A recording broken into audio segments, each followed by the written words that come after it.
दादाजी, ये आपने हमें बुलाया? हाँ बेटा, हम सब जानते हैं और हमने देखा है कि तुम दोनों से बेहतर इस बच्ची को कोई नहीं संभाल सकता।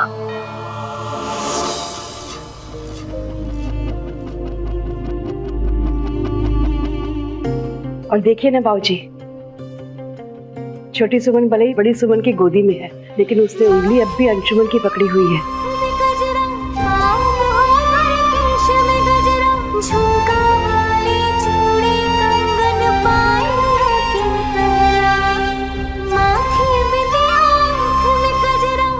सुरभि माँ, दादाजी, हम मानते हैं कि बच्ची अपनी असली माँ के पास ही रहनी चाहिए, और हम ये भी मानते हैं कि आप लोग जो कुछ भी कह रहे हैं, सोच रहे हैं, वही अंतिम उपाय है। आरती दीदी इस बच्ची को पालेंगी, इसकी परवरिश करेंगी। आरती दीदी इसकी असली माँ है। और जहाँ तक बात है अंशुमन जी या किसी और की, तो आप लोग हैं ना इस बच्ची के साथ हमेशा एक परिवार की तरह। हमें इस वक्त ये सब सोचने के बजाय तो ये सोचना चाहिए ना कि आरती दीदी का इलाज कैसे करें, ताकि इस बच्ची को किसी और के गोद में देना ही नहीं पड़े। हम सबको पहले इस बारे में सोचना चाहिए।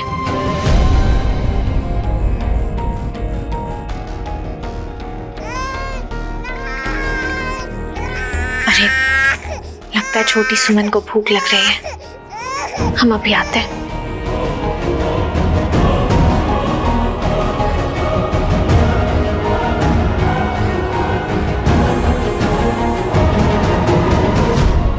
दीदी, हमें वाकई में लगता है कि हमें आरती के इलाज की तरफ ध्यान देना चाहिए। वाह चल झा वाह, तुम ना सिर्फ सुंदर ही नहीं हो, बाय गॉड, आज तो तुमने कमाल की चाल भी चली है। अगर ऐसे ही निशाना लगता रहा ना, तो सुमन दीदी भैया जी के लाइफ से अपने आप ही विदा हो जाएगी, बाय गॉड। और फिर तुम और संध्या मिलके इस घर पे राज करेंगे। कहाँ देख कर चला करो आसपास। हाँ, दिमाग कहाँ रहता है? गलती से नहीं टकराती किसी से।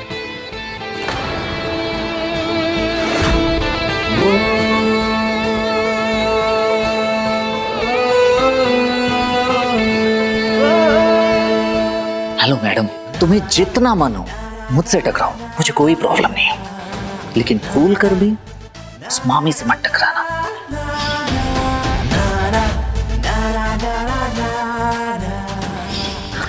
एक मिनट, मैंने देखा कुछ मंत्र फूक रही थी उनके कान में, क्या? हाँ, एक मिनट, तुम अभी तक मामी जी को अच्छे से नहीं जानते, ओके? तुम्हारा ट्यूशन लेते लेते ना वो तुम्हारी क्लास लेकर चले जाएंगे, तुम्हें कुछ नहीं समझ में आएगा। क्या क्या कह रही थी उनके कान में?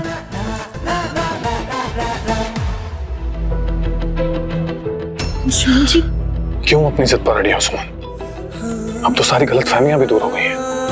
तुमने मेरे प्यार को भी एक्सेप्ट कर लिया है, फिर ये सब क्यों? सुमन सब ठीक ही तो कह रहे हैं। मैं और तुम माता पिता के रूप में छोटी सुमन को अडॉप्ट कर सकते हैं। अंशुमन जी, यहाँ बात छोटी सुमन के अपनी असली माँ के पास रहने की है। और फिर फॉस्टर पेरेंट्स कितने भी अच्छे क्यों ना हो, वो असली माँ की जगह नहीं ले पाते। और डॉक्टर राजीव ने भी तो कहा है ना अंशुमन जी, 15 दिन में वो आरती दीदी को फिट साबित कर देंगे। सोचिए, आरती दीदी कितनी खुश होंगी, कितना प्राउड फील करेंगी कि छोटी सुमन की परवरिश उन्होंने की है। कितना अच्छा लगेगा उन्हें। और आपको पता है अंशुमन जी, जब खुद के अंदर उम्मीद आ जाती है ना, तो किसी से भी लड़ने की शक्ति आ जाती है हमारे अंदर। फिर शायद आरती दीदी सौरभ जीजू को भी सही से जवाब दे पाएंगी।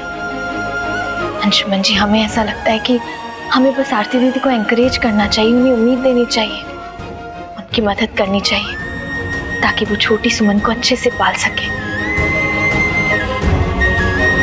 सुमन शायद सही कह रही है कि इतना कुछ कैसे सोच लेती है। हम कहाँ कह रहे थे मामी जी से कुछ? मामी जी कह रही थी हमसे। तो बताओ ना, क्या कह रही थी मामी जी तुमसे? नहीं, हमें ना बताने में शर्म आ रही है। अरे एक मिनट, शर्म आ रही है? अरे मुझसे क्या शर्माना, मैं पति हूँ तुम्हारा, मुझे तो बता सकती हूँ। बताओ प्लीज, मैं जानना चाह रहा हूँ कि मामी जी ने क्या कहा तुमसे। तो मामी जी कह रही थी कि हम शहर के चांद पे कब जाएंगे। 1 मिनट, क्या शहद के चांद पे? मेरा मतलब था कि शहद मतलब हनी और चांद मतलब मून, हनीमून, कि हम हनीमून पे कब जाएंगे। हनीमून, अच्छा। मैंने भी कह दिया मामी जी से कि हमारे मिस्टर जी को मधुमक्खियाँ पसंद नहीं है। हे भगवान, किस लड़की को मेरी जिंदगी में भेज दिया यार। क्या क्या कहा आपने? नहीं नहीं, कुछ नहीं कहा। वो मधुमक्खी, शहद, हनीमून, हाँ सोचते रहो हाँ तुम। और अंशुमन जी, अब से हमारी ऑब्जर्वेशन में छोटी सुमन की जिम्मेदारी आरती दीदी ही संभालेंगी। डॉक्टर राजीव ने कहा ना, आरती दीदी छोटी सुमन की माँ है और वही उनकी माँ रहेंगी।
देखो छोटी सुमन हम दोनों को साथ देकर कितनी खुश है।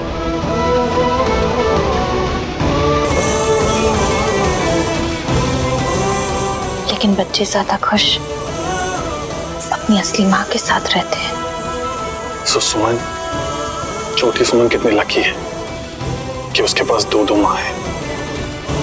सुमन, जब तक आरती छोटी सुमन की जिम्मेदारी लेने के लिए कैपेबल नहीं हो जाती, तब तक हम दोनों तो उसको संभाल ही सकते हैं ना। जब तक हम यहाँ हैं, वो तो हम कर ही रहे हैं अंशुमन जी।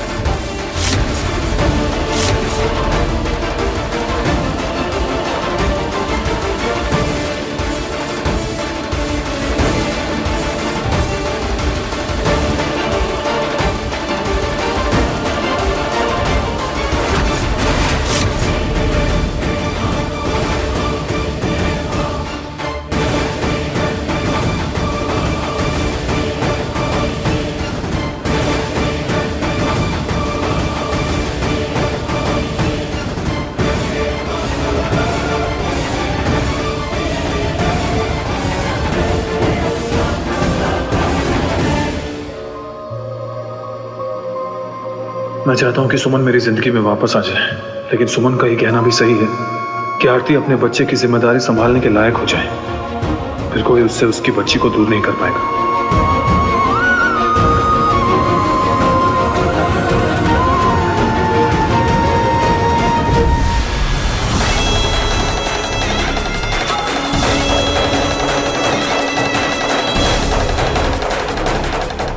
ये बच्ची अब इस घर में नहीं रहेगी सुमन, और ना ही तुम। अब तो बात आर या पार की हो गई है, और तुम्हें हम इस घर से पार लगा के ही मानेंगे, चाहे कुछ भी करना पड़े।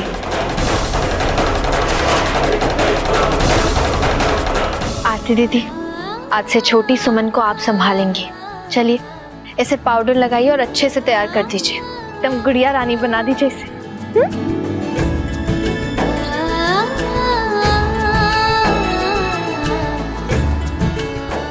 कहानी अब हो गई तैयार। हाँ सुमन, रात ज्यादा हो गई, सब रेस्ट कर, तुम भी जाके आराम कर। इसे तो हम संभाल लेंगे।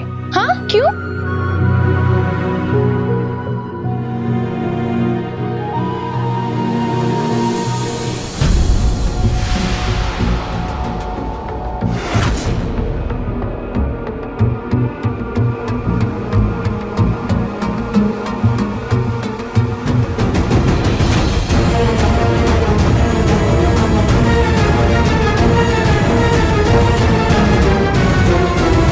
हमारी राजकुमारी चलेगी सोने।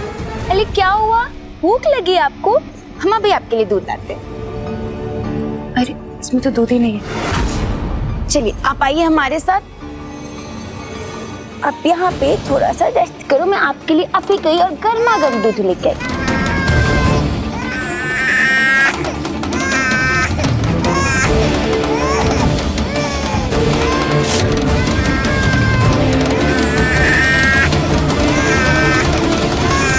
मम्मा दूध लेकर तो आएंगी लेकिन पिला नहीं पाएंगी।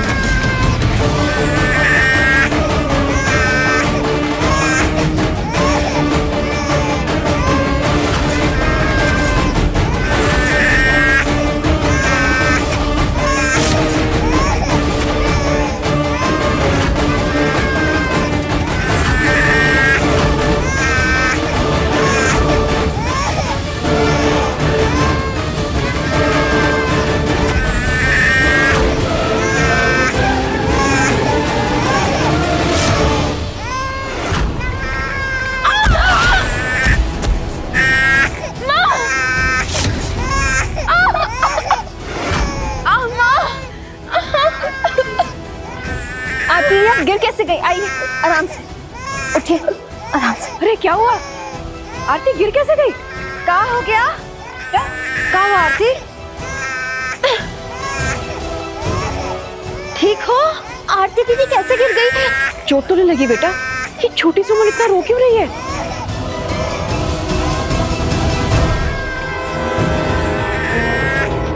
क्या हुआ आरती, चोट तो नहीं लगी? कोई बात नहीं, शांत हो जाइए। क्या हो गया? देखिए सब यहाँ पे हैं, क्यों रो रहे? अभी तो ये खेल रही थी।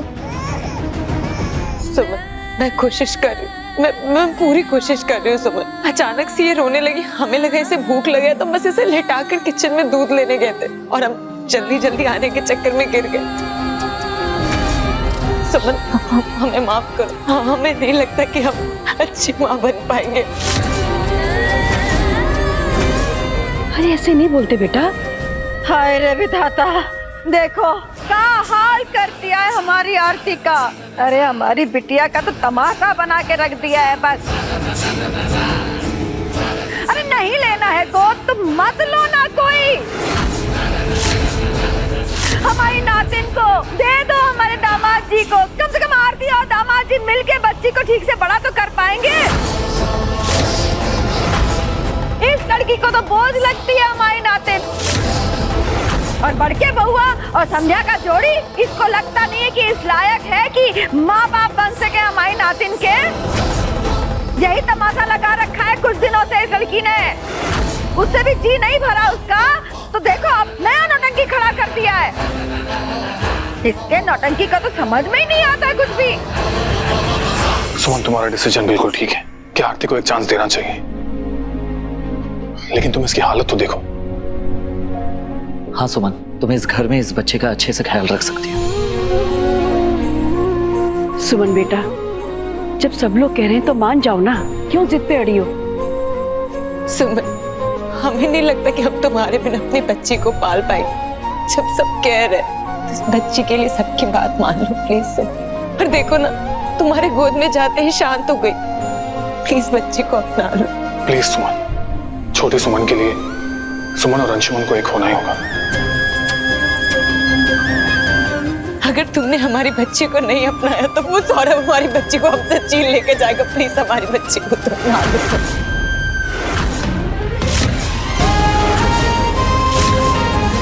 देखिए, इस बच्ची को इसका घर दिलाने के लिए हम किसी का घर उजाड़ नहीं सकते। संध्या के अधिकारों के साथ हम समझौता नहीं कर सकते। ये उसके साथ इनजस्टिस करने जैसा होगा।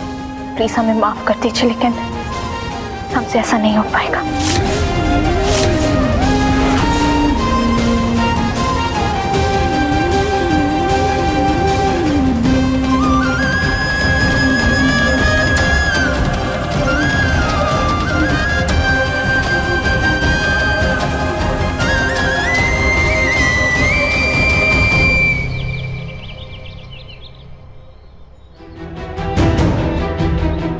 मिस सुमन उपाध्याय।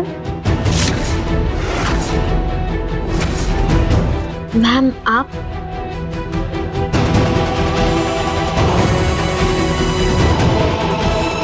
आपने हमें बताया नहीं कि आप यहाँ आने वाली हैं।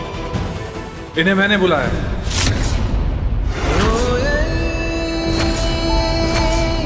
अंशुमन,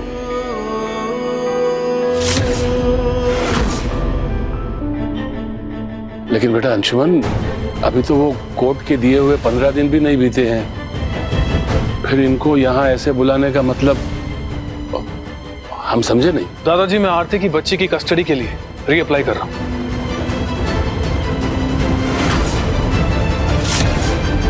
अब मैं और सुमन बच्ची को ऑफिशियली गोद लेंगे। मैम, ये रहे डॉक्यूमेंट्स।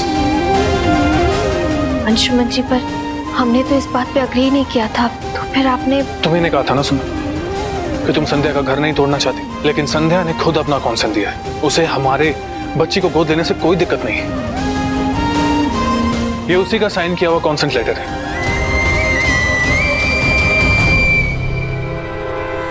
अरे वाह सुमन, अब तो बच्ची की जिम्मेदारी तुम ले ही लो। हाँ सुमन, इस छोटी सुमन को अपना ले। अब बस तो ये एक उम्मीद है हम सबके लिए। हम अपनी राय देने से पहले एक बार संध्या से बात करना चाहते हैं। ठीक है सुमन, तुम बात कर सकती हो, लेकिन मुझे पूरा विश्वास है वो भी यही बात कहेगी, क्योंकि संध्या खुद मेरे पास आई थी और ये सब उसने आरती की बच्ची के लिए किया है। हाँ ठीक है, लेकिन ये संध्या जी है कहाँ? दिखाई नहीं दे रही है। ठीक है, अगर खुद संध्या ने कॉन्सेंट दिया है तो मैं इस एप्लीकेशन पर विचार कर सकती हूँ। फिर उसके बाद विदाउट एनी ऑब्जेक्शन आपको बच्ची की कस्टडी दी जा सकती है। धन्यवाद मजिस्ट्रेट साहिबा। अगर ऐसा हो गया तो हमारे पूरे परिवार की सारी समस्याओं का समाधान हो जाएगा, और हमारे पूरे परिवार की तरफ से आपको बहुत बहुत धन्यवाद। सहस्र धन्यवाद भगवान जी आपका। अब हमारी नातिन हमारे ही घर में रहेगी। आज तो हम कान्हा जी के मंदिर में विशेष प्रसाद चढ़ाएंगे।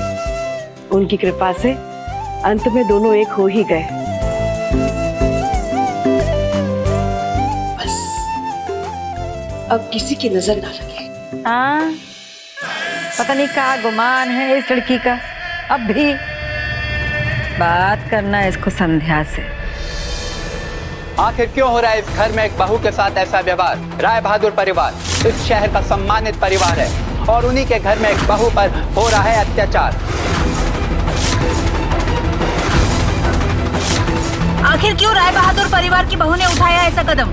आखिर क्यों इंसाफ मांगने के लिए अपनी जान देने को है उतावली? आइए पूछते हैं उनसे। मैम बताइए, आप क्या कहना चाहेंगी? इस परिवार ने जुल्म किया है मुझ पर। इन लोगों ने मुझसे जबरदस्ती कराई है।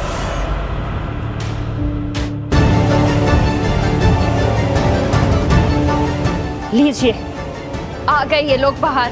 पूछिए इनसे सवाल। क्या मेरे हस्बैंड अंशुमन झा ने मुझसे जबरदस्ती कंसेंट लेटर पे साइन कराया था?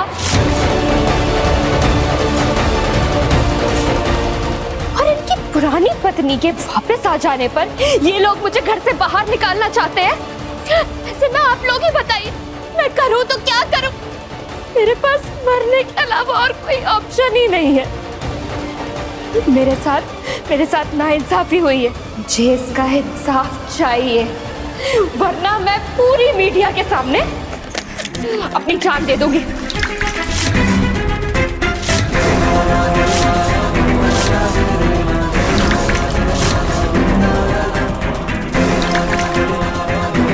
संध्या, ये क्या कर रही हो तुम? पागल हो गई हो क्या? क्या कर रही हो तुम? यो दादा, ये तो बहुत बड़ी बवाल है। अब क्या होगा राय बहादुर खानदान का? ये तुम क्या कर रहे हो बाय गॉड? मर के क्या मिलेगा? संध्या क्या ड्रामा है? तुम खुद वो पेपर्स लेके मेरे पास आई थी, अपनी मर्जी से साइन किया तुमने वो पेपर्स। कौन अपनी मर्जी से ही अपना गला काटता है? अरे ऐसी कौन सी वाइफ होगी जो ऐसे पेपर्स पर साइन करेगी? आप भी बताइए मिस्टर अंशुमन झा जी। संध्या ये तुम क्या बोल रही हो? दो मुझे, मेरा मर जाना ही अच्छा है। संध्या हमारे रिश्ते के बीच इन्होंने सौतन लाकर खड़ी कर दी है और तुम झूठा कंसर्न दिखाकर मुझे रोकने की कोशिश कर रही हो। संध्या, संध्या लाओ मत करो, ऐसे पागल हो क्या तुम?